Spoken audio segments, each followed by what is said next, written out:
What's going on, Bulls Nation? Today we are going to be doing the Josh Giddey film breakdown and analysis video. In this video, I'm going to be showing you some of Josh Giddey's strengths, some of the stuff that he likes to do with the basketball, how I envision the Bulls are going to be using him within the half-court offense, and I'm also going to be showing you some of his weaknesses, stuff that he needs to improve on if he's going to be a major part of this core moving forward. But before we get into it all, make sure you hit that like button if you're new to the channel, hit that subscribe button. I'm going to show you some stats first, and then we're going to get into the film. So let's talk about stats. So here's Giddey's stats from this past season. Just some stuff that pops out to me. A lot of his shots come within the paint, a lot within 5 feet, a lot within 8 feet. As you can see, a lot of restricted area shots, and then a lot of shots that are in the paint but not in restricted area. The other thing that pops out is that he takes a lot of threes above the break and not as many corner threes. This is kind of something that I think the Bulls could maybe change in the future. Have him take a lot more corner three-point shots instead of above the break threes. Other things to note is just to look at this. Keep this in mind as I move to the next page, okay? This is Josh Giddey's stats from his sophomore season. So he averaged a lot more points this season. He was in a much different role. He was on ball a lot more in this season. And as you can see, it's very similar stats in terms of his, field goal shots and where he shoots it from. Less than 5 feet, a lot. Less than 8 feet, a lot. A ton in the restricted area, a ton in the paint, non-restricted. And as you can see, he took even less corner threes this season, and a lot more above the break threes. This is something that, like I said, I think should be changed moving forward. I would like to see him take more corner threes, but we'll see if Billy Donovan can change that. And as you can see here, in this season, he made a lot of shots that were unassisted. So this was all him kind of making these shots. He wasn't really relying on others. As you can see in this past season, though, a lot of his three-point shots that he made were assisted, as you can see from these numbers here.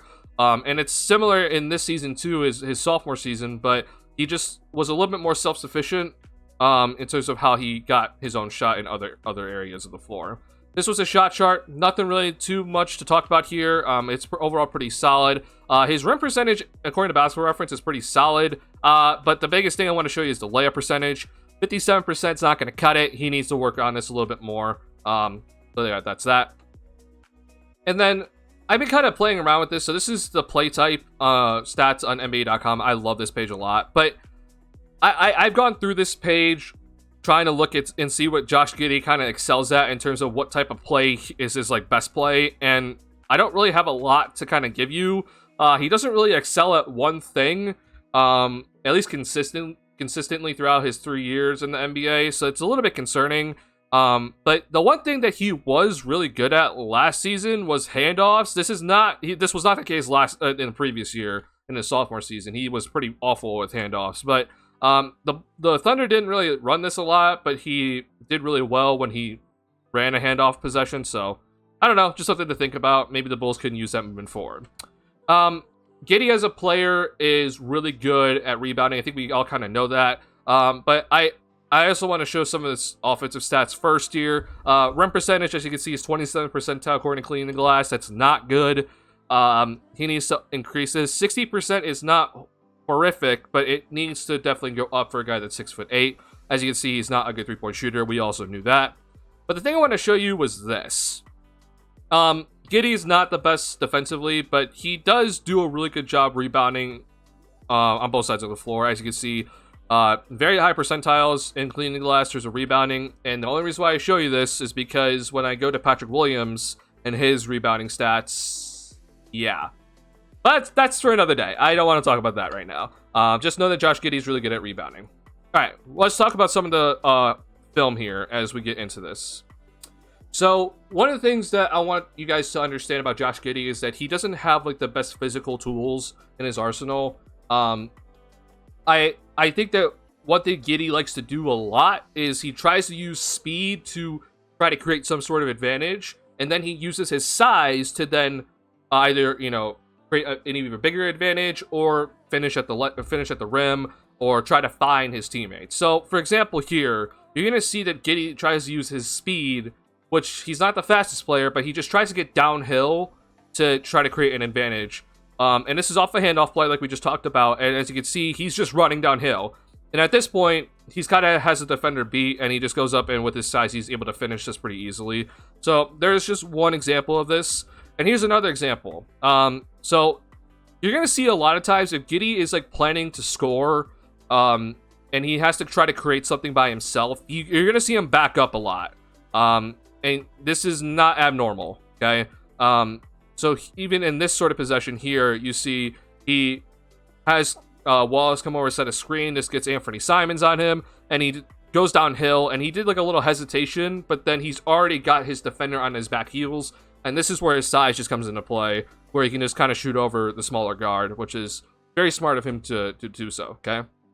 Now, one thing that I hope the Bulls do with Josh Giddey is use him in this sort of elbow area of the floor, because this is where I think his skill set is going to be on full display here. And this is mostly for him not to score. This is mostly for him to pass, okay? So this is just a simple possession here where you give Josh Giddey the ball, and it's, you know, he's not like here at the elbow, but he's over here, right? But this gives Josh Giddey the ball with the live dribble in this area of the floor. And this allows him to kind of survey the entire offense, okay? And it's very important that he does have this live dribble, because you see a lot of times with the defense, if he picks up his dribble and looks to pass, then, you know, they just kind of sag off of him. It's like, we dare you to shoot. It's important that he has his live dribble here. And Giddey is just a mastermind when it comes to this, where he can just find his teammates very easily. This also does a pretty decent job of taking his defender out of the paint. So, if I back it up here, if Giddey's going to be all the way out here, then obviously his defender is kind of all the way out here and has to guard him. So I think this is just a really solid play to take advantage of Giddey's skill set. Very similar play here, and this is obviously a little bit more in the mid-range area, but he just can find his teammates very easily. As you can see, you see the Thunder do a really good job of back screen, right? And then, you know, flare screen.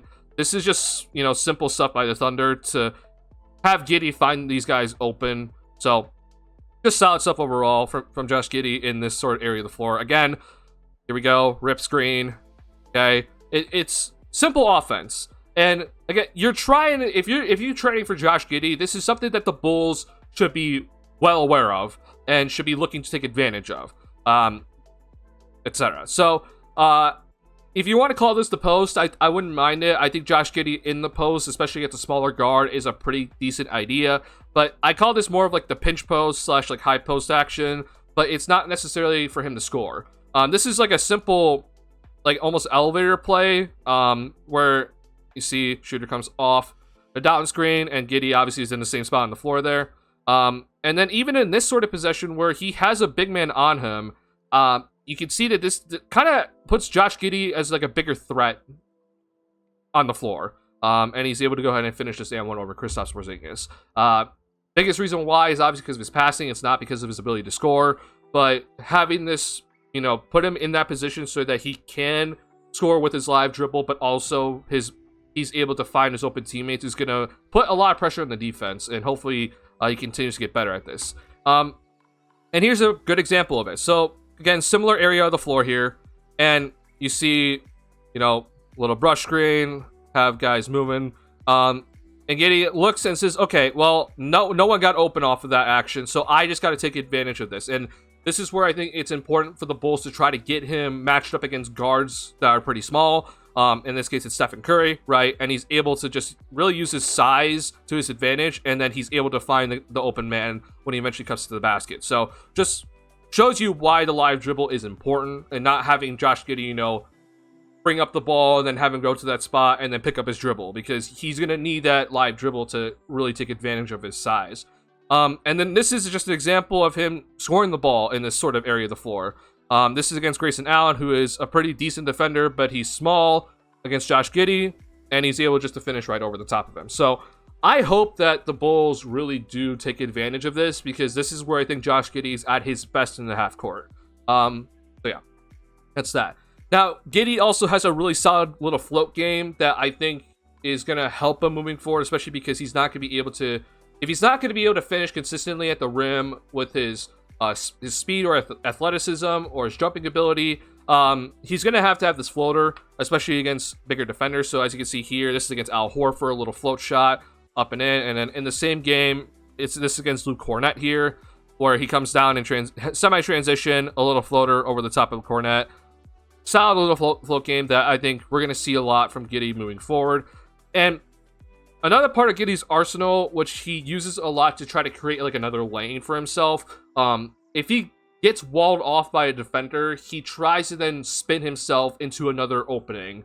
And this can either cause the defense to rotate, or it just causes Giddey to be able to get to the basket much easier. And this is just some examples of it. He's able to spin either way. So pick and roll here to switch, right? And so he takes advantage of this switch and then goes this way. And unfortunately, he runs into then his initial defender here. So he does a good job of taking where his defender, or this is Josh Okogie, where Josh Okogie was planted and just spins away from him and is able to then go ahead and finish this at the rim. Obviously, goaltending. And I talked about earlier in this video about how Giddey tries to use his speed to get downhill to try to create an advantage, and here's an example of it, okay? So back up all the way, right? He's all the way at the logo, and he's just going to go downhill against Dante DiVincenzo, spin, use his size, and finish at the rim. Very, very simple play by Josh Giddey, but because of his size, he's able to take advantage of it really, really, really well. I'm going to show you now where Giddey is going to have to really thrive in, and he's shown some good flashes of it. The numbers don't really support him in this area of the floor, but he's shown some good flashes of it, and because he already plays downhill, he should be set up for success with the Bulls in this area. But this is him in transition. So I'm going to first show you where Giddey is off the ball in transition, and he does a really good job of understanding where to fill the floor, or fill the correct lane. So right here, he's off ball, he's running, he finds the open gap in the defense, and simple little layup finish here. In this possession right here, he gets the rebound, right, and he pushes it, and then right here, he actually gives up the basketball to Chet Holmgren. And this is just so smart of Josh Giddey, because in just this pass, you see that Grant Williams has to look at what happened over here, so the defense actually shifts their focus to Chet Holmgren, and then Giddey's just going to take advantage of this by running this lane. And so, here we go. And the defense has no idea where Josh Giddey is, because Grant Williams had to turn his head to look at the basketball, and he gets an easy layup out of it. And then Josh Giddey himself it's not as consistent, but he can just take the ball up himself, especially against a smaller guard, and finish at the rim in transition.